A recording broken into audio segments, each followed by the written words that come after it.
உம்மை சங்கீதம் 84. சேனைகளின் கர்த்தாவே, உமது வாசஸ்தலங்கள் எவ்வளவு இன்பமானவைகள். சங்கீதம் 84. சாட்சி சொன்னாங்க. சாட்சி சொன்ன ஒவ்வொரு பிள்ளைகளுடைய சாட்சி நீங்க கேட்டீங்க. ஒவ்வொரு பிள்ளைகளும் ஒவ்வொரு விதமான பாடுகளை குறித்து அவங்க சாட்சி சொன்னாங்க. கர்த்தர் ஒவ்வொரு விதத்திலையும் நம்மை அற்புதமாய் நடத்தி கொண்டிருக்கிறார். ஹல்லேலூயா, ஹல்லேலூயா. கர்த்தர் தான் நம்மை நடத்தி கொண்டிருக்கிறார். ஒரு விஷயம் எல்லாரும் கர்த்தரை ஓடுவோமா? அதோட நோக்கி இப்ப பார்க்க போறீங்க. நீங்க மனசுல என்ன நினைக்கணும்? இந்த காரியத்தை கர்த்தர் சொல்லி கடமை பண்ண போகிறார். கடன் பிரச்சனையோடு வந்திருக்கலாம். தாராளம் முடிஞ்சிச்சு. நான் வீட்டுக்கு போய் எனக்கு என்ன நடக்குமோ, நான் எப்படி இந்த கடனை கட்டுவேன், இதற்கு நான் என்ன செய்வேன் என்று பலவிதமான சூழ்நிலையோட வேதனையோடு நீங்க வந்திருக்கலாம். கர்த்தர் நம்மளை நடத்திக்கிறார். எல்லாரும் கண்களை யாரும் கண்ணை திறக்காதீங்க. நீங்க மனசுல என்ன கேட்கீங்களோ அதை நீங்க சம்பவம் செய்ய போறேன். நீ விரும்புகிறது என்னிடத்தில் கேளு. உனக்கு என்ன வேணும் நீ கேளு. நீ விசுவாசித்தபடியே உனக்கு ஆக கடந்தது. விசுவாசித்தவரே நீ பாக்கியவதி. கர்த்தர் அப்படியே நமக்கு செய்ய போகிறார். ஹல்லேலூயா, ஹல்லேலூயா. எல்லாரும் ஒரு நிமிஷம் உன் மனசுல கேட்கிறது அனுபவங்களுக்கு நீ வேண்டிக் கொண்டதை உனக்கு நிறைவேற்றுவேன் என்று கர்த்தர் சொல்கிறார். ஹல்லேலூயா. இதுவரை என்னை நீ நடத்தியதற்கு நான் என் மாத்திரம், என் வாழ்க்கையை மாத்திரம். இதுவரை என்னை நீ சுமந்ததற்கு நான் என் மாத்திரம், என் குடும்பத்தை மாத்திரம். இதுவரை என்னை நீ நடத்தியதற்கு நான் என் மாத்திரம், என் வாழ்க்கையை மாத்திரம். தாவீது சொன்னார், இதுவரை என்னை நடத்தி கொண்டு வந்ததற்கு நான் ஏமாத்தினோம், என் குடும்பம் ஏமாத்தினோம், என் வீடு ஏமாத்தினோம் என்று தாவீது சொன்னார். ஆண்டவரே, அந்த தாவீதை போல உம்முடைய சமூகத்திலே நாங்கள் ஒன்றும் இல்லை. நாங்கள் ஏமாத்தினோம் ஆண்டவரே. எங்களால் எதுவுமே செய்ய முடியாது. ஆனால் நீர் செய்ய வல்லமை உள்ளவர். ஆண்டவரே, பிள்ளையை சாட்சியை கேட்டுக்கொண்ட எல்லா காரியத்தையும் அப்படியே நடத்துகிறார்கள். ஒரு நாம மட்டும் மகிமைப்பட்டும் அடியாளை மறைந்து கர்த்தர் பேசுங்க. என்ன பேச நீங்க சித்தமாய் எடுத்து கொண்டு வந்தீங்களோ இந்த வார்த்தை மட்டும் வெளிப்படுத்தும். மாம்சீகம் அல்ல, காலை மாத்திர இடத்திலே வெளிப்படுத்துகிறார்கள். இயேசு மூலத்திற்கு நல்ல பிதாவே, அவனை எடுத்தவர்கள் வாசிப்போம். சங்கீதம் 30 5ஆம் வசனம். சங்கீதம் 30:5. அவருடைய கோபம் ஒரு நிமிஷம், அவருடைய தயவோ நீடிய வாழ்வு. சாயங்காலத்தில் அழுகை தங்கும், விடியற் காலத்திலே களிப்புண்டாகும். இன்னொரு பக்கத்திலே வாசிங்க. அவருடைய கோபம் ஒரு நிமிஷம், அவருடைய தயவோ நீடிய வாழ்வு. சாயங்காலத்தில் அழுகை தங்கும், விடியற் காலத்திலே களிப்புண்டாகும். ஹல்லேலூயா, ஹல்லேலூயா. இன்னைக்கு நம்ம பார்க்க போறது என்ன தெரியுமா? ஒரு சின்ன காரியம் தான் நம்முடைய வாழ்க்கையில எவ்வளவு பெரிய அழிவை கொண்டு வருகிறது என்பதை நாம் பார்க்க போறோம். சின்னதான், ரொம்ப ஒன்றும் பெருசு இல்லை. ஆனா நம்முடைய குடும்பத்தையே அது நஷ்டமாக்கிடும். ஒரு சின்ன காரியம் தான் அது நம்முடைய குடும்பத்தையே என்ன செஞ்சிடும்? சின்னாபின்னமாக்கிடும். ஒரு சின்ன காரியம் தான் அது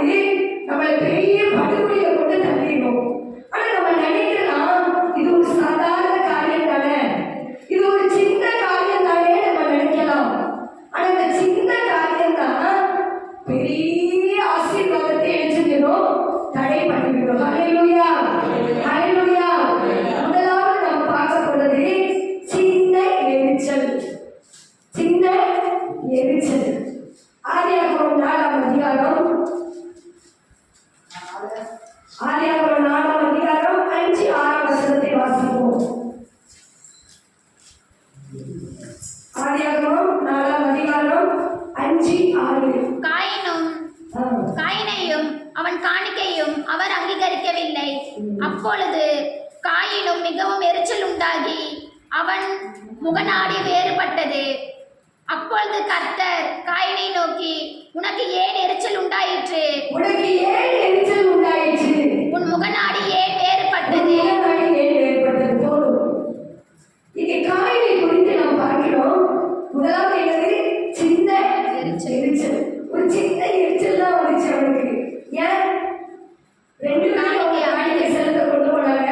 ஆபேல், காயின், அண்ணன் தம்பி தான், கூட பிறந்த அண்ணன் சகோதரர்கள் தான். காணிக்கை கொண்டு போகும்போது ஆபேலுடைய காணிக்கையை ஆண்டவர் அங்கீகரித்தார், காயினுடைய காணிக்கையை ஆண்டவர் என்ன செய்யல?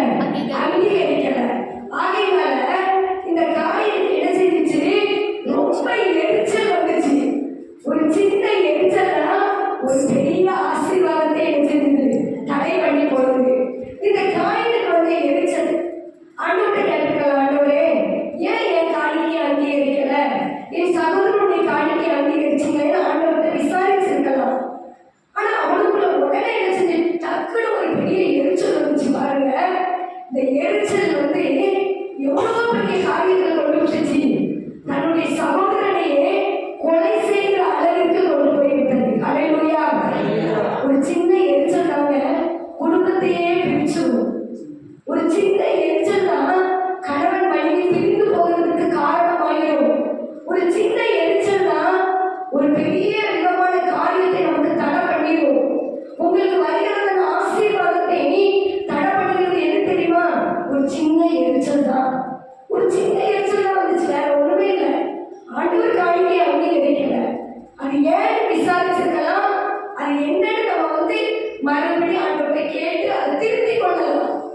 சரி ஆண்டவரே, நான் வந்து என்னுடைய விவசாய நிலத்திலிருந்து கொண்டு வந்த விளைச்சல ஒழுங்கா விளையல, அது சூத்தையும் அது கெட்டு போனதுமாய் இருந்திருக்குது, நான் தெரியாமல் இப்படி செய்துவிட்டேன்னு சொல்லி ஆண்டவர்கிட்ட மன்னிப்பு கேட்டிருந்தேன்னா அந்த நிமிஷத்துல இந்த எரிச்சல் நினைச்சிருந்தோம், மாறி போயிருந்தோம். ஆபேலை ஆசீர்வதித்தது போல, ஆபேலின் காணிக்கையை அங்கீகரித்தது போல இந்த காணிக்கையும் கர்த்தர் ஏற்றுக்கொண்டிருப்பார். ஆனா அவனுக்கு அந்த ஒரு நிமிஷத்துல வந்த எரிச்சல் தான் பெரிய ஆசீர்வாதத்தை தடை பண்ணி காலத்துக்கு ஒரு சாபத்தை அவன் வரவழைத்துக் கொண்டான். இன்னைக்கு அநேக குடும்பங்களை சாபம் வருகிறதுக்கு காரணம் எரிச்சல். இந்த எரிச்சலை உங்களுக்கு ரொம்ப ஒரு காலத்துல ஆண்டவர் அறியாமல் இருந்தோம். எரிச்சல், கோபம், நமக்குள்ள பலவிதமான காரியம் வந்துச்சு. ஆனா நம்ம ஆண்டவருக்குள்ள வர வர நிறைய காரியங்களை நம்ம என்ன செஞ்சிடணும்? விட்டுவிட வேண்டும். 2வது, அதிலே எபேசியர் 4ஆம் அதிகாரம் 26ஆம் வசனத்தை வாசிப்போம். எபேசியர் 4:26. நீங்கள் கோபம் கொண்டாலும் பாவம் செய்யாதீர்கள். நீங்கள் கோபம் கொண்டாலும் பாவம் செய்யாதீர்கள். சூரியன் அஸ்தமிக்கிறதுக்குள்ளே முன்னாக உங்கள் எரிச்சல் தணிந்திடணும். விசுவாசிக்கப்படாமல் இருக்கும். சூரியன் அஸ்தமிக்கிறதுக்குள்ளே நினைச்சிடணும். எரிச்சல் வந்து நினைச்சிடணும், தணிஞ்சிடணும். வீட்டுக்கு வீடு வாசப்படிதான், வீட்டுக்கு வீடு சண்டை இருக்கு, வீட்டுக்கு வீடு வாக்குவாதம் இருக்கு, கணவன் மனைவி பிள்ளைகளுக்குள்ள சமாதானம் இல்லதான். கோபம் வந்தாலும் எரிச்சல் வந்தாலும் காலையில் விடுகிறதுக்குள்ள என்ன செஞ்சிடணுமா? அந்த எரிச்சல் வந்து என்ன செஞ்சிடணும்? தனித்து போயிடணும். அது ஒன்று இல்லாம போயிடணும். அதையே நினைச்சு நினைச்சு நினைச்சு என்ன செய்யக்கூடாது? மனசுல வச்சுக்கிட்டே இருக்கக்கூடாது. அது ஒரு பெரிய பிளவு உண்டாயிடும். அந்த எரிச்சல் ஒரு பெரிய பிளவுகளை ஏற்படுத்திவிடும். இப்படிதான் கணவன் மனைவி ஒரு வீட்டுல 2 பேருக்கும் அடிக்கடி சண்டை, பிரச்சனை. இந்த பிரச்சனை முத்தி முத்தி முத்தி ஒருத்தருக்கு ஒருத்தர் விட்டு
அப்படியே பேச்ச கொஞ்சம் கொஞ்சமா என்ன செஞ்சுட்டாங்க, குறைக்க ஆரம்பிச்சாங்க.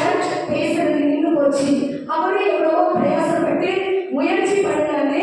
கடைசியில என்னாச்சு, அந்த அம்மா இருக்கையும் ரொம்ப கடினப்பட ஆரம்பிச்சுட்டு, இந்த ஒரு சின்ன எரிச்சல், இந்த சின்ன கோபம் கடைசியில எங்க கொண்டு விட்டுச்சு தெரியுமா? டைவர்ஸ் வர போயிட்டு இப்போ என்ன செஞ்சுட்டு கோர்ட்ல போட்டாச்சு. அந்த சகோதரன் வேண்டாம், இதுக்கெல்லாம் நீங்க போக வேண்டாம், பேசி பெரியவங்க பேசி ஒரு முடிவு எடுத்து ஒரு சமாதானத்துக்கு கொண்டு வந்துடலாம். அந்த அம்மா விடவே இல்லை. அவர் ஒன்று இல்லைன்னு பார்க்கணும், அவர் ஒரு கை பார்க்கணும், நீங்க ஏதாவது ஒன்று பண்ணணும், அப்பதான் இவர் ஒரு முடிவுக்கு வருவாருன்னு சொல்லி இந்த அம்மா கோர்ட்டுக்கு அலைய வச்சிச்சு. கோர்ட்லயே எவ்வளவோ சமாதானப்படுத்தி பார்த்தாங்க, எவ்வளவோ பேசி பார்த்தாங்க. கடைசியில சமாதானத்துக்கு வழியே இல்லை. அந்த அம்மா முடிவா என்ன சொல்லிட்டாங்க தெரியுமா? கடைசியா இவரோட எனக்கு வாழ பிடிக்கலன்ட்டாங்க. கடைசியில முடியாத பட்சத்துல தீர்ப்பு கொடுத்தாச்சு, பிரிஞ்சாச்சு. ரெண்டு பேரும் பிரிஞ்சாச்சு. ஒரு நாள் நினைக்கிறாங்க, இவன் என்ன பண்ணிட்டான், ஃபாரினுக்கு வேலைக்கு போயிட்டான், வெளிநாட்டுக்கு வேலைக்கு போயிட்டு நல்லா சம்பாதிக்க ஆரம்பித்தான். மனைவி பிள்ளைகளை அப்படியே மறந்துட்டான். கொஞ்சம் கொஞ்சமா சம்பாதிக்கலையும் வேலையிலையும் தன்னுடைய கவனத்தை செலுத்த ஆரம்பித்தான். நடந்தது என்ன தெரியுமா? கிட்டத்தட்ட ஒரு 5 வருஷம் ஆச்சு. மறுபடியும் டைவர்ஸ் ஆன பிறகு இந்த அம்மா அப்பா உட்கார்ந்து யோசிச்சாங்க. ஒரு சின்ன கோபம் குடும்பத்தையே என்ன செஞ்சிச்சு, பிரிச்சுட்டு. இப்போ உட்கார்ந்து யோசிக்கிறாங்க, கணவனுக்கு தகவல் கொடுக்குறாங்க, நான் உன்னோட சேர்ந்து வாழ்றேன், நீ இப்ப என்னோட சேர்ந்து வாழ வரியா, நான் இப்ப சமாதானமா இருக்கேன்னு அம்மா எத்தனையோ லெட்டர் போட்டாங்க, போன் பண்ணாங்க. இப்ப அவர் தெரிஞ்சிருச்சு, தகவல் வரல, அவர் இருந்து கையில் கொண்டு போயிடுச்சு. எத்தனையோ நாட்கள் காத்திருந்தார் மனைவிக்காக, வரலன்னு அவர் மனசும் அப்படியே காயப்பட்டு போனது. கடைசியில் வாழ முடியல, ரெண்டு பேருமே நினைச்சு வாழ முடியல. வாழ்க்கை ஒரு சின்ன எரிச்சல் ஒரு பெரிய ஆசீர்வாதத்தையும் குடும்பத்தையே கலைச்சிக்கிட்டு. கோபம் சூரியன் அஸ்தமிக்கிறதுக்கு முன்னாடி நம்ம எரிச்சல் தனிஞ்சு போயிடும். வருத்தம் வரும், எல்லா வீட்லயும் வருத்தம் இருக்கு, யார் வீட்டுலதான் பிரச்சனை இல்லை. கோபம் வரும், பயங்கரமா திட்டுனாலும் அடுத்த நிமிஷத்துல என்ன செஞ்சிடணும், அதை மறந்துடணும், மன்னிச்சிடணும். குடும்பம் ஆசீர்வாதமா இருக்கும். ஹல்லேலூயா, ஹல்லேலூயா. ரெண்டாவது சின்ன எதிர்பார்ப்பு தான் ஒரு பெரிய குடும்பம் சிதைகிறதுக்கு காரணமாயிரும். ஒரு எதிர்பார்ப்பு. எடுத்தவர்கள் வாசிப்போமா? ஆதியாகமம் 19ஆம் அதிகாரத்தை எடுத்தவர்கள் வாசிப்போம். லோத்தின் குடும்பத்தை பற்றி அங்கே சொல்லப்பட்டிருக்கிறது. லோத்து வந்து ஆபிரகாமின் சகோதரனுடைய பையன். ஆபிரகாமுக்கு யாரு? கூட பிறந்த சகோதரன் மகன் இந்த லோத்து. இப்ப ஆபிரகாம்னா ஆண்டவர் அழைச்சி வரும்பொழுது இந்த லோத்துவையும் கூட்டிட்டு வர அண்ணன் பையனையும். அப்போ இந்த அண்ணன் பையன் என்ன செய்யறான், 2 பேரும் வரும்பொழுது ஆண்டவர் வந்து காட்டுறாரு, நீ ஒருவன் இந்த பக்கம் போ, ஒருவன் இந்த பக்கம் போ, நீ காட்டுற இடத்தை உனக்கு ஆண்டவர் எந்த இடத்தை காட்டுறாரோ அந்த வழியா நீங்க போவேன்னு சொல்லும் பொழுது ஆபிரகாமுக்கு உங்களை நல்ல மனசு தெரியுமா? தன்னுடைய அண்ணன் பையன் நீ உனக்கு எந்த இடத்துக்கு நீ போகணுமோ அந்த இடத்துக்கு நீ போ அப்படின்னு சொல்லி விட்டு கொடுக்கலாம். இவன் இந்த லோத்து பச்சையான செழிப்பான ஆடு மாடுகள் நல்லா மேய்ச்சலுக்கு தண்ணீர் உள்ள இடத்தை செலக்ட் பண்ணி நான் இந்த இடத்துக்கு போறேன்னு அவன் தேர்ந்தெடுத்தான். அவன் விட்ட பகுதியை என்ன செஞ்சுட்டான், ஆபிரகாம் மறுபகுதிக்கு நான் போறேன்னு அவர் போயிட்டாரு. நடந்தது என்ன தெரியுமா? செழிப்பான பகுதியை தேர்ந்தெடுத்து இந்த லோத்து போனான். நல்ல தேசம்தான், நல்ல செழிப்பான இடம் தான். ஆனா பயங்கரமான பாவம் நிறைந்த ஒரு இடம். சோதோம் கோமோரா பட்டணத்தை சொன்னால் அங்க எல்லா செழிப்பும் இருந்துச்சு, எல்லாரும் ஆடம்பரமான ஒரு வாழ்க்கை, ஆனா பாவம் நிறைஞ்சு இருந்துச்சு.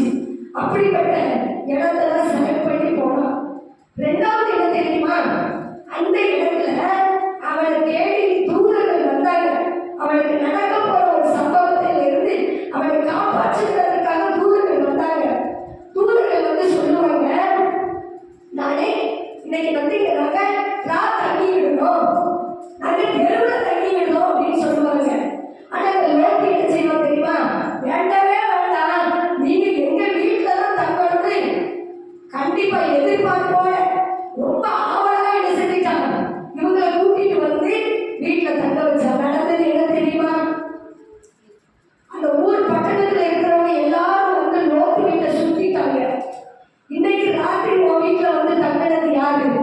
இந்த ஊருக்குள்ள தெரியாம இந்த தங்க வச்சிருக்கிய, நீனே பழைக்க வந்தவன், இங்க யார் வந்திருக்கான்னு சொல்லி பயங்கரமான ஒரு பிரச்சனை. அப்ப அந்த லோத்து சொல்றான், என்கிட்ட நல்லா அருமையான வாலிப பிள்ளைங்க, என் பிள்ளைங்க இருக்காங்க, அவங்கள கூட நான் கதவை திறந்து வெளியே விடுறேன், அவங்களோட நீ தப்பு பண்ணா கூட தப்பு பண்ணிக்க, இவங்களை நீ ஒன்றும் பண்ணாத. தூதர்கள் என்ன சொன்னாங்க, நாங்க காத்தாங்கிறது தெருவுல கூட நாங்க வெளியில தங்கிவிடுறோம்னு சொன்னாங்க. ஆனா இந்த லோத்து கேட்காம ஒரு பெரிய எதிர்பார்ப்பு, முதல்ல அவனுக்குள்ள எதிர்பார்ப்பு இடத்தை செலக்ட் பண்ணி போனான். இன்னைக்கு நாம கூட சில காரியங்களை ஆண்டவர்கிட்ட ஆலோசனை கேட்கறது கிடையாது. ஆண்டவர்கிட்ட ஆண்டவரே இது நல்லதா, இது கெட்டதா, நான் இதை செய்யணுமா, நான் செய்யக்கூடாதா, இந்த கடன் வாங்கணுமா, இந்த கடனை வாங்கக்கூடாதா, நீங்க நல்லா ஆண்டவர்கிட்ட ஆலோசனை பண்ணி தான் ஒரு சில காரியத்தை செய்யணும். ஆலோசனை இல்லாம நீங்க செஞ்சீங்கன்னா லோத்துக்கு நடந்த நேரம் என்ன தெரியுமா? கொடுமை, பயங்கரமான கொடுமை. அந்த பட்டணத்தையே ஆண்டவர் அழிக்க போறேன்னு தூதர்கள் அனுப்பி சொல்லிட்டாரு. ஆனா இந்த ஆபிரகாம் இந்த பயங்கர வேதனைப்படுற அண்ணன் பிள்ளை அங்க இருக்காரு, இந்த பட்டணத்தை ஆண்டவர் அழிக்க போறாரு, இங்கும் அங்கும் ஓடி, அதுவே 50 பேர் இருந்து அழிக்க மாட்டீங்களா, 10 பேர் இருந்து அழிக்க மாட்டீங்களா, ஒரு நீதிமான் இருந்து அந்த பட்டணத்தை அழிக்க மாட்டேன், இவன் கெஞ்சிட்டு இருக்கான். ஆனா அது பயங்கரமா ஆண்டவர் அழிக்கிறதுக்கு அந்த ஊருடைய கொடுமையை பார்த்து ஆண்டவர் அழிக்க திட்டம் போட்டார். ஆண்டவர் தூதன் அனுப்பி லோத்துவின் குடும்பத்தையும் ஆண்டவர் வெளியே கொண்டு வருகிறார். கையை பிடிச்சி அவன் தாமதிச்சுட்டே இருக்கான். ஆண்டவர் கையை பிடிச்சி வெளியே ஓடி கொண்டு வந்து தூரத்துல பின்னிட்டு திரும்பி பார்க்காத, ஓடு, சமபூமியில நிக்காத, நீ எங்க நிக்காத, ஓடிப்போ. ஒரு சின்ன எதிர்பார்ப்பு ஒரு பெரிய குடும்பத்தை என்ன செஞ்சுச்சு, சிதைய காரணமாயிடுச்சு. ரொம்ப எதிர்பார்ப்போட போனா இந்த இடத்துக்கு போனா பெரிய ஆசீர்வாதம் இருக்கு, இந்த இடத்துக்கு போனா நம்ம நல்லா வாழலாம், செலக்ட் பண்றது நம்ம செலக்ட் பண்றது சுயத்தினால, நம்முடைய சொந்த சித்தத்தினால நம்ம செலக்ட் பண்ணி நாமளே சில முடிவு எடுப்போம் பாருங்க, அந்த முடிவு குடும்பத்தையே சிதைத்து விடும். தயவு செய்து அப்படி முடிவு எடுக்காதீங்க. உங்க பிள்ளையின் படிப்பு காரியமா இருந்தாலும் சரி, பிள்ளையின் திருமண காரியமா இருந்தாலும் சரி, எந்த காரியமா இருந்தாலும் நீங்க ஆண்டவருக்கு ஆலோசனை பண்ணி செலக்ட் பண்ணுங்க. ஆண்டவர் கொடுக்காரு பாருங்க அந்த ஆலோசனை, அது ரொம்ப ஆசீர்வாதமா இருக்கும். இன்னைக்கு வரை நான் அப்படிதான் ஆண்டவருக்கு கேட்பேன், என்னுடைய பிள்ளைய படிப்பு கூட என்னுடைய சித்தம் நடக்கக்கூடாது, ஆண்டவரே தேவ சித்தம் ஏதோ அந்த காரியத்துக்கு அவன் போகணும். பிள்ளை எந்த காரியமா இருந்தாலும் சரி, குடும்பத்துல எந்த காரியமா இருந்தாலும், ஒரு பணம் வாங்குறதுக்கு நான் ரொம்ப யோசிப்பேன், கடன் வாங்குறதுக்கு உண்மையாவே நான் சொல்றேன், கிட்டத்தட்ட 24 வருஷம் ஆகுது இந்த சென்னைக்கு ஆண்டவர் கொண்டு வந்து 24 வருஷத்துல ஆண்டவர் கடன் வாங்குறதுக்கு அனுமதிக்கல. 2 பேருக்குமே வேலை கிடையாது, 2 பேருக்கும் வருமானம் கிடையாது. ஆனா 2 பேருமே யாரு வந்து என் கையில பைசா கொடுத்தாலும் அதை வாங்குறதுக்கு ரொம்ப யோசிப்போம். கடன் வாங்கணும்னா அது 2 பேருமே ரொம்ப பயப்படுவோம், அதை எப்படி அடைப்போம் அப்படின்னு இன்னைக்கு இந்த பிரசனை எடுத்துட்டு வரணும்னு நினைக்கல. ஆவியானவர் பேசுறாரு, ஒரு நேரத்துக்கு 10 நேரம் வாங்கலாம் போடுவார் எங்க வீட்டுக்காரரு. ஒரு லோன் வாங்கணும்னா எங்க வீட்டுக்காரருக்கு அவ்வளோ பயம், ரொம்ப பேசுவாரு, தயவு செஞ்சு லோன் மட்டும் நீ வாங்கவே கூடாதுன்னு சொல்லியிருக்காங்க. நீங்க லோன் வாங்கினதா இருந்தா நீனே கட்டிக்கிடணும், என்கிட்ட கேட்கக்கூடாதுன்னு சொல்லுவாரு. அதே மாதிரி கடன் இருந்தா அவருக்கு ரொம்ப பயம். ஆனா ஒரு 10 நேரம் முழங்கால் போட்டு ஆண்டவர்கிட்ட கேட்பாரு, இது சித்தமா, இதை நான் வாங்கணுமா, இதை செய்யணுமா, இதை செய்யக்கூடாதா, ஆண்டவர்கிட்ட கேட்க பொழுது அவருக்கு சித்தமானால் அது வாய்க்கும், அவருக்கு சித்தம் இல்லைன்னா ஆண்டவர் முதலே அவரை தடுத்து கொண்டுருவாரு. நம்ம ஜெபிக்கும் பொழுது தெய்வ சித்தம் நிறைவேறும். ஜெபிக்காம சில காரியங்களை நம்ம செய்யறதுனாலதான் நம்ம மாட்டிக்கிடுது, நல்ல பெரிய கடன்ல மாட்டிட்டு நம்ம வேதனைப்படுவோம். எதுக்கு சொல்றேன்னா, இன்னைக்கு உங்களை மாத்திர குற்றப்படுத்துறதுக்காக பேசல, நான் ரொம்ப துக்கத்துல பேசுறேன். இன்னைக்கு எந்த இடத்துல எந்த வீட்டுக்கு போனாலும் கடன் இல்லாத குடும்பமே இல்லைங்க. போகிற குடும்பங்கள் இன்னைக்கு நிறைய. இந்த கடனால குடும்பம் சிதைந்து போகுங்க. கடனால குடும்பம் இன்னைக்கு ரொம்ப முங்கி போற நிலவரத்துக்கு வந்திருந்தாங்க. ஆகையால் தயவு செய்து கடன் வாங்குறதுக்கு முன்னாடி கொஞ்சம் லோத்துவை நினைச்சு பார்ப்போம். லோத்துடைய வாழ்க்கையை நினைச்சு பார்ப்போம். அவன் ஆரம்பத்துல ஒரு கடன்காரன் நம்மகிட்ட வந்து கடன் கொடுக்கும் போது ரொம்ப சந்தோஷமா இருக்கும், அப்படிதானே? 2 நாளைக்கு முன்னாடி எனக்கு ஒரு சகோதரி போன் பண்ணாங்க. ஒரு காரியத்தை குறிச்சு நான் யாரும் சொல்ல நான் விரும்பல. இப்படி ஒரு பணம் என்னை தேடி என் வீட்டுக்கு போன் கால் பண்ணி எனக்கு ஒரு பணம் வருது, நான் வாங்கணுமா நான் வாங்கக்கூடாதா, தயவு செஞ்சு எனக்கு ஒரு ஆலோசனை கொடுங்கன்னு போன் வந்துச்சு. நான் உண்மையாக ஒரு நிமிஷம் என் கண்ணா மூடி எனக்கு ஜோபிட்டு, நாங்கள் ஜெபிக்கிற ஜெபம் என்ன தெரியுமா? நம்முடைய பிள்ளைகள் கடனே வாங்கக்கூடாது, நம்முடைய சபையின் பிள்ளைகள் கடனே இருக்கக்கூடாது. இதுக்குதான் நாங்கள் எங்களை நினைச்சு நாங்கள் துக்கப்படல, உங்களை நினைச்சு நாங்கள் ரொம்ப வேதனைப்படுறோம். பிள்ளைங்க இப்படி இருக்காங்களே, என் பிள்ளைங்க இப்படி இருக்காங்க, என்னைக்கு எங்க பிள்ளைங்க எழுப்புவாங்க? கடன் வாங்கக்கூடாது, நாங்கள் ரொம்ப வைராக்கியமா ஜோம் பண்றோமே. பிள்ளைங்க இப்படி இருக்கக்கூடாது. ஒரு நிமிஷம் கண்ணா மூடி ஜோபிட்டு நான் ஒரு வார்த்தை சொன்னேன். எத்தனை 1000 ரூபாய் உங்களை தேடி வந்தாலும் சரி, கடன் வாங்க மாட்டேன் தீர்மானம் பண்ணு. கர்த்தர் உன்னை நடத்துவாரு.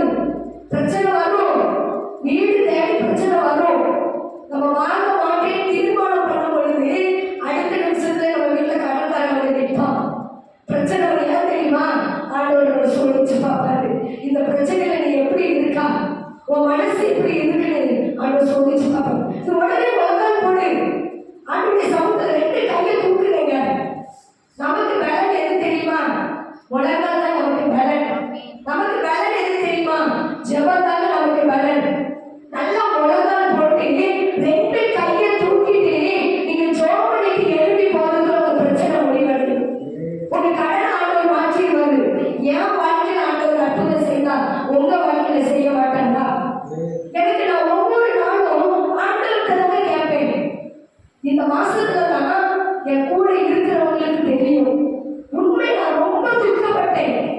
என்னுடைய காரியத்தை நினைச்சு நான் ரொம்ப வேதனைப்பட்டேன்.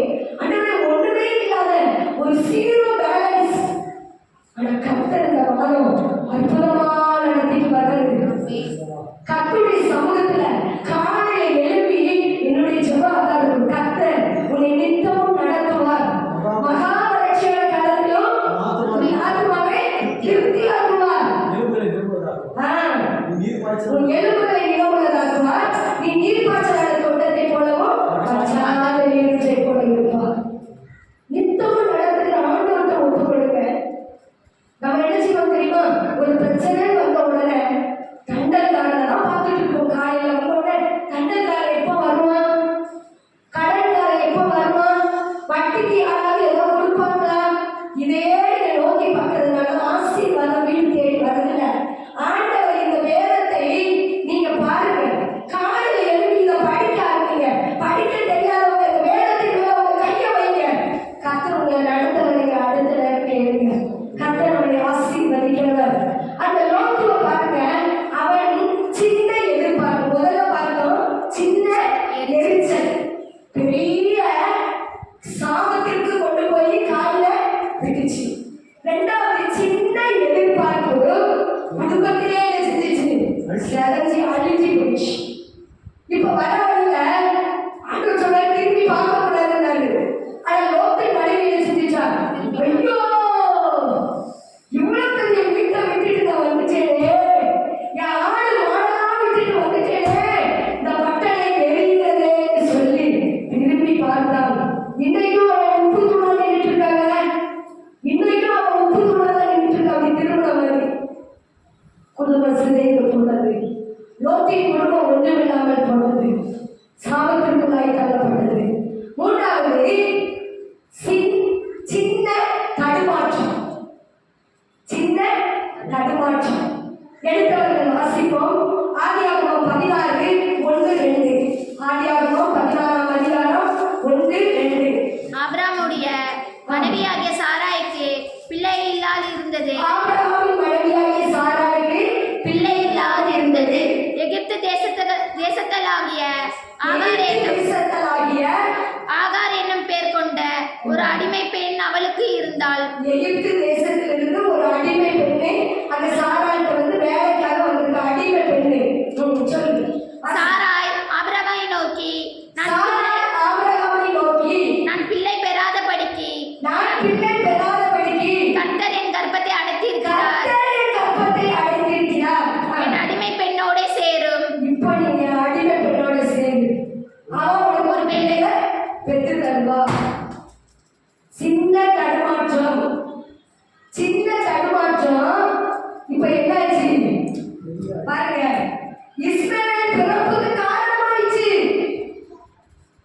இப்போ சாராளுக்கு ஆண்டவர் பேசியிருக்காரு, வாக்குத்தத்தத்தின் சந்ததி உனக்கு தருவேன், உனக்கு ஒரு குமாரனை தருவேன். அதுக்குள்ள இந்த அம்மாவுக்கு அவசரம். அவசரத்தினாலதான் சில காரியம் என்ன செய்யும், சிதைந்து போயிடும். பெண்களுக்கு எப்பவுமே அவசர புத்தி நிறைய உண்டு. ஆண்கள் வந்து ரொம்ப யோசிப்பாங்க, ஒரு சில காரியத்தை 10 நேரம் யோசித்து தான் முடிவெடுப்பாங்க. பெண்கள் என்ன செய்வாங்க தெரியுமா, குறுக்கு புத்தி நிறைய உண்டு பெண்களுக்கு. அவங்க அவசரத்துல எடுக்கிற முடிவு அதனுடைய பின் விளைவு தெரியாம, ஆழம் தெரியாம என்ன செஞ்சிருவாங்க, காலை விட்டுருவாங்க. அப்புறம் ஐயோ ஐயோ ஐயோன்னு கத்தினாலும் வரப்போறது இல்லை. இப்ப அந்த சாராளுக்கு அப்படிதானே நடந்துச்சு. சின்ன தடுமாற்றம். அந்த அம்மா அமைதியா இருந்திருந்தா ஒரு நாள் நிச்சயமா வாக்குத்தத்தத்தின் பிள்ளை ஈசாக்கை பெற்றிருப்பாங்க. நமக்கு ரொம்ப அவசரம், எல்லாருக்கும் பிள்ளை இருக்குது, எனக்கு தானே பிள்ளை இல்லை, வயசாயிட்டே போகுது, எனக்கு ஒரு சந்ததி இல்லையே. அந்த அம்மா என்ன பண்ணிட்டாங்க, அடிமை பெண் வீட்டுக்கு வேலைக்கு வந்த பொண்ணு அந்த ஆகார தன் கணவனோட சேர பண்ணி இப்ப அந்த அம்மா கற்பம் உண்டாயிடுச்சாங்க. இப்ப என்ன ஆகுது, அந்த அம்மா வயிற்றுல ஒரு குழந்தை வளருது. ஆண்டவர் சொல்லிட்டாரு, துஷ்ட மனுஷனா இருப்பான் அவன், துஷ்ட மனுஷன், பொல்லாதவனை பெற்றெடுக்கும். ஆண்டவர் பாருங்க, வாக்குத்தத்தத்தை சந்ததியை தகர்ந்துள்ள இந்த அம்மா சின்ன தடுமாற்றம் வரும். ஒரு சில நேரங்களில் நமக்கு அப்படித்தான் புத்தி பிரசங்கி போயிடும். நமக்கு என்ன செய்யறதுன்னே தெரியாது. அதில்தான் நம்ம போய் என்ன செய்கிறோம், மாட்டிக்கிறோம். என்ன செய்யறதுன்னு தெரியாமதான் சில பிரச்சனைகள் போய் நம்ம என்ன செய்கிறோம், மாட்டிக்கிட்டு வெளியே எழுந்திருக்க முடியல. இப்ப இந்த அடிமை பெண் என்ன செய்யறா தெரியுமா, நல்லா கவனிங்க. இந்த அடிமை பெண்ணு இப்ப நாச்சியார் இந்த சாராளையும் என்ன செய்யறா, அற்பமா என்ன ஆரம்பிச்சிட்டா. ஓடி உனக்கு இப்ப குழந்தையே பிறக்கிறது, எனக்கு குழந்தை உண்டாயிடுச்சு, எனக்கு குழந்தை உண்டாயிடுச்சு, நான் இப்ப மாசமா இருக்கிறேன், இப்ப நான் கற்பமா இருக்கிறேன், நீ மலடு. எவ்வளவு வார்த்தை சொல்லி திட்டினாலும் தெரியல. இவ பார்த்து வச்ச வாழ்க்கை இவளுக்கே விளையா முடியுது. சின்ன தடுமாற்றங்க பெரிய ஆசீர்வாதத்தை வாழ்க்கையில பெரிய சிதவை உண்டாக்கிடும். குடும்பமே சிதைந்து போற அளவுக்கு ஆயிரும். இன்னைக்கு நம்ம அப்படிதான் கொஞ்சம் யோசிக்காம சில காரியத்தை செஞ்சிருவோம். இன்னைக்கு குடும்பம் சீர்குலைந்து போகிற நிலவரத்துக்கு வந்துடும். உண்மையாய் நடந்த ஒரு சம்பவம், ஒரு ஒரு தம்பதியர்களுக்கு ரொம்ப காலமா குழந்தை இல்லை. குழந்தை இல்லைன்னு உடனே நடந்த என்ன தெரியுமா, அந்த சகோதரனுடைய தகப்பனார் அந்த கணவன் படுத்துக்கிற கொடுமையை நினைச்சு அந்த சகோதரியின் தகப்பனார் 2 பேரையும் பிரிச்சு வச்சுட்டாரு. குழந்தை இல்லை, கணவன் பயங்கர கொடுமை, 7 வருஷமா கொடுமை. பிரிச்சு வச்சு தாயெல்லாம் கலப்பி புடுங்கி, இனி உனக்கு வாழ்க்கை போதும், உன் கணவன் ரொம்ப கொடுமைப்படுத்தி கடைசியில டைவர்ஸ் வர வந்துச்சு. டைவர்ஸ் வர வந்துச்சுங்க, குழந்தை இல்லாத காரணத்தினால. ஆனா அந்த தகப்பன் எடுத்த முடிவு, போதும் நீ வாழ்க்கை வாழ்க்கை போதும், நீ காலத்துமே நீ எங்களோட இருந்துக்க, இந்த கொடுமையெல்லாம் எங்களால பார்க்க முடியாது. தகப்பன் அந்த அவசரத்துல எடுத்த முடிவு. ஆனா கர்த்தர் இந்த சகோதரியோட இருந்ததுனால, இவங்க ஜெபிக்கிறதுனால அவங்களோட ஆண்டவர் பேசுறாரு, நீ போ, உன் கணவன் வீட்டுக்கு நீ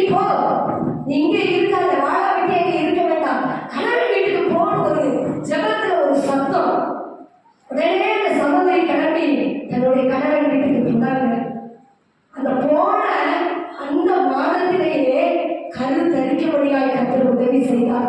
இன்னைக்கு அந்த சகோதரிக்கு 2 குழந்தை ஆண்டவர் கொடுத்திருக்கிறார். அவசரத்துல எடுக்கிற முடிவு குடும்பமே நாசமாயிடும்.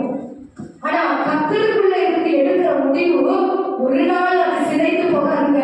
அது ஒரு நாள் அவளை வழிநடத்தும். ஒரு நாள் அது ஆசீர்வாதமாய் முடியும். இந்த சாரா எடுத்த முடிவு சின்ன தடுமாற்றம் பெரிய காரியத்தை கொண்டு போய் வந்துச்சு. அருமையான தேவனுடைய பிள்ளைகளை, சின்ன சின்ன காரியம்தான் நம்முடைய வாழ்க்கையை அழித்து விடும். 4வது, சின்ன சகிப்பு தன்மையற்ற காரியம். சகிப்பு தன்மையற்ற காரியம் சின்ன ஒரு சின்ன சின்ன காரியத்துக்கும் சகிப்பு தன்மை நமக்கு இல்லை. அதனால பாருங்க, சகிப்பு தன்மை இல்லாத காரணத்தினால ஏசா ஆசீர்வாதத்தையே நினைச்சிட்டான், இழந்து போயிட்டான். களைச்சு போய் கொண்டிருக்கிறான் ஏசா. வேட்டை அடித்து ரொம்ப சோர்வு. யாராவது இந்த ரொம்ப வெயில்ல போயிட்டு வந்துச்சுன்னா யாராவது கூல் ட்ரிங்க்ஸ் கொடுத்தா உங்களுக்கு எவ்வளவு சந்தோஷமா இருக்கும். களைச்சு போயிட்டு வரும்போது அதே போலதான் அந்த ஏசாவுக்கு நடந்தது. இவன் என்ன செஞ்சுட்டான், வேட்டைக்கு போய் ரொம்ப களைச்சு போய் வந்த உடனே இங்க வீட்டுல கம்மனு பணம் கூழு காய்க்கிறாங்க. அம்மாவும் சின்ன மகளும் சேர்ந்து கூழு கிண்டதை பார்த்த உடனே இவனுக்கு பசி, ஒரு பக்கம் களைப்பு. இந்த இது நிமித்தமாக என்ன செஞ்சுட்டான், டேய் நான் சாக போறேன்டா, எனக்கு சீக்கிரம் கொடுடா, எனக்கு ரொம்ப பசி களைப்பா இருக்கு.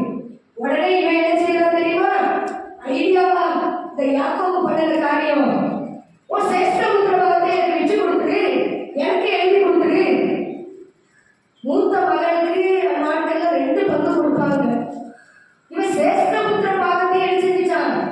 ஒரு கூடுக்காக எழுதி அதை வித்து போட்டான். நம்பிட்டேன் சொத்தையே எழுதி கொடுத்துட்டாங்க.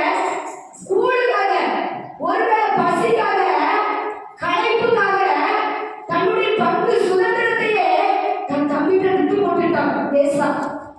சகிப்பு தன்மை இல்லை. கொஞ்ச நேரம் அந்த கொஞ்சம் களைப்பை நம்மளால சகிக்க முடியல. ஒரு சில ஆம்பளைங்க வேலைக்கு போயிட்டு வீட்டுக்கு வந்தா உருண்டு வருவாங்க. வெளியே போயிட்டு வந்தா ஆம்பளைங்களை பார்த்துருக்கீங்களா, அவங்க டென்ஷனாக வருவாங்க. அவங்களுக்கு அது அழைச்சி அந்த வண்டியெல்லாம் ஓட்டிட்டு பைக்கு ஓட்டிட்டு கொஞ்சம் தூரம் போயிட்டு வந்த உடனே நீங்க வந்த உடனே அவங்கள்ட்ட பேசி பாருங்களேன், சட்டு விட்டு வருவாங்க. எரிச்சல், கோபம், உன் வேலையை பார்த்துட்டு போன்னு சொல்லுவாங்க. நிறைய ஆம்பளைங்க வீட்டில் அப்படி உண்டு. ஆனா இவனுக்கு வெளியே வேட்டைக்கு போயிட்டு வந்து களைப்பு, தாங்க முடியாத களைப்பு. இங்க என்ன நடக்குது பாருங்க, சகிப்பு தன்மை இல்லை, தன்மையை இழந்துட்டான்.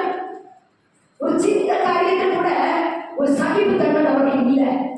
ஒருத்தருக்கு யாராவது ஒரு வார்த்தை பேசிட்டாங்க, நம்ம சகிக்கிறோமா? இந்த சகிப்பு தன்மை இல்லாதது எவ்வளவு பெரிய ஆசீர்வாதத்தை இழந்து போயிட்டு தெரியுமா? ஒருத்தங்க ஏதாவது நம்ம திட்டாங்கன்னு வச்சுக்கோங்களேன், அந்த மனசுக்குள்ளே வச்சுட்டு இருப்போம். அது 1 வருஷ நாள் வச்சுட்டு இருப்போம், 2 வருஷ நாள் வச்சுட்டு இருப்போம், சாகு வர கூட வச்சுட்டு இருப்பாங்க ஒரு சிலர். அப்படிதானே? நான் உண்மையாக சொல்றேங்க, எதையில எங்க அம்மா எப்படி இருந்தாங்கன்னு எனக்கு தெரியல. யாராவது என்னை திட்டிட்டு அடுத்த நிமிஷத்துல வந்து பேசிட்டாங்கன்னா உண்மையிலே எனக்கு அப்படி என்னத்துக்கு சண்டை போட்டாங்கன்னு கூட மறந்துடுவேன்.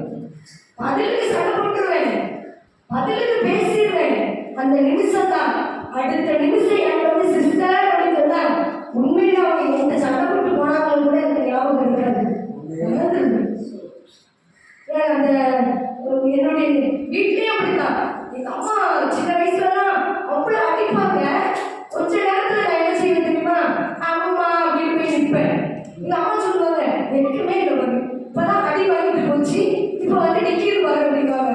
ஆனா எங்க அக்கா எப்படி தெரியுமா, ஒரு வார்த்தை திட்டிங்கன்னா ஒரு வாரத்துக்கு எங்க அம்மாட்ட பேசவே மாட்டான். அப்படியே உட்காந்துருப்பா, சண்டையும் போட மாட்டா, பேசவும் மாட்டா, அமைதியா சாதிச்சுட்டு இருப்பா. ஆனா எனக்கு வந்து எங்க அம்மா எவ்வளவு அடிச்சாலும் அடுத்த நிமிஷத்துல எங்க அம்மாட்ட போய் அம்மான்னு இருப்பேன். என் சகோதரி இப்ப சொல்லுவா, உனக்கு எப்படி இந்த சுவாபம்? எனக்கு அது இல்லையே, என்னால அதை சகிக்க முடியலையே. அம்மா சில பேர் ரொம்ப எரிச்சல் படுத்துறாங்க, எனக்கு அதை சகிக்க முடியல, நீ எப்படி சிரிச்சுக்கிட்டே இருக்கா? அப்ப சொல்லுவா, நீ வருஷத்துல ஒரு தடவை வாரா, அம்மா பண்ற காரியம் உனக்கு தெரியாது. ஆனா நான் கூடவே இருக்கிறேன். அம்மா பண்ற எல்லாத்தையும் எனக்கு சகிக்க முடியல. நான் சொல்லுவேன், சகிக்கணும். வயசாயிடுச்சு, சகிக்கணும். ஒரு சின்ன சகிப்பு தன்மையற்ற காரியம் பெரிய ஆசீர்வாதத்தை ஏசாவுக்கு ஒரு பெரிய இழப்பை கொடுத்து விட்டது. காலத்துக்கும் அந்த ஆசீர்வாதம் அவனுக்கு இல்லை. ஏசாவை நான் வெறுக்கிறேன் அவங்க சொல்லிட்டாங்க. இது எவ்வளவு வேதனையான கத்தியம். இதை நம்ம ஏற்றுக்கொள்ள முடியுமா? ஆண்டவர் வந்து உன்னை நான் வெறுக்கிறேன் அப்படின்னு சொல்லிட்டா நம்மளால அதை ஜீரணிக்க முடியுமாங்க? ஏசாவை நான் வெறுக்கிறேன், யாக்கோபை நான் நேசிக்கிறேன் அப்படின்னு சொல்றாரு. அருமையான தேவனுடைய பிள்ளைகளே, ஒரு சின்ன சகிப்பு தன்மையற்ற காரியம் அன்னைய ஒரு கூழுக்காக, ஒரு சின்ன பசியை தாங்க முடியாம பெரிய ஆசீர்வாதத்தை இழந்து போனார். ஐந்தாவது பார்க்கும் பொழுது சின்ன கோபம், ஒரு சின்ன கோபம் மோசே கானானை சுதந்திரிக்க முடியாம அதை பார்க்க முடியாமல் போய்விட்டது. சின்ன கோபம் தாங்க, ரொம்ப பெரிய கோபம் இல்லை. என்ன நடந்துச்சு? தலையில அடிக்க ஆண்டவர் சொன்னாரு, முதல்ல கற்பனையில மேல இருந்து ஆண்டவர் விரலினால கற்பனையில எழுதி கொடுத்து விடுறாரு. கற்பனையை தூக்கிக்கிட்டு வார மலையில இருந்து இங்க ஆரோன் கண்டுக்குட்டியை வச்சு அது பெரிய பயங்கர பண்டிகை நடக்குது. இவன் அதை பார்த்த உடனே அந்த கற்பனை கையில இருந்து அந்த பலகை என்ன செஞ்சுட்டான்? கீழே போட்டு உடைச்சிட்டான். அதை என்ன செஞ்சிருக்கலாம்? ஒரு பொறுமையா கையாண்டிருக்கலாம். ஆண்டவர் 40 நாள் மலையில கிடந்து சாப்பிடாம தூங்காம ஆண்டவருடைய பாதத்துல கிடந்து இவ்வளோ கஷ்டப்பட்டு ஆண்டவர் அவ்வளவா உட்கார்ந்து எழுதுற அந்த வார்த்தைய ஒரு சின்ன கோபம் தூக்கி போட்டு உடைச்சிட்டான். அது கீழே இறங்கி வந்துச்சு. அதை எப்படி டீல் பண்ணணும் அப்படி டீல் பண்ணியிருக்கலாம். இவனுக்கு அதை பார்த்த உடனே அவங்க தாங்க முடியல. இன்னைக்கு நிறைய காரியத்துல நாம கூட நம்முடைய கோபத்தை, நம்முடைய காரியத்தை இழந்து போயிருந்தோம். கண்ட்ரோல் பண்ண முடியல கோபத்தை. பயங்கரமான கோபம் அந்த பெரிய ஆசீர்வாதத்தை இழந்து போயிருந்தோம். இதே போலதான் கண்மலை கிட்ட வராங்க இந்த ஜனங்க. இந்த மோசையான ரொம்ப டார்ச்சர் பண்ணாங்க. மோசை ரொம்ப பாவம் தான். நான் பைபிள்ல அந்த மோசையை படிக்கும் போது எவ்வளவு பிரயாசப்பட்டாங்க, எவ்வளவு கஷ்டப்பட்டு அந்த ஜனங்கள் நடத்திட்டு வந்தா. அந்த கடைசியில அந்த மோசை அந்த கானான் தேசத்தை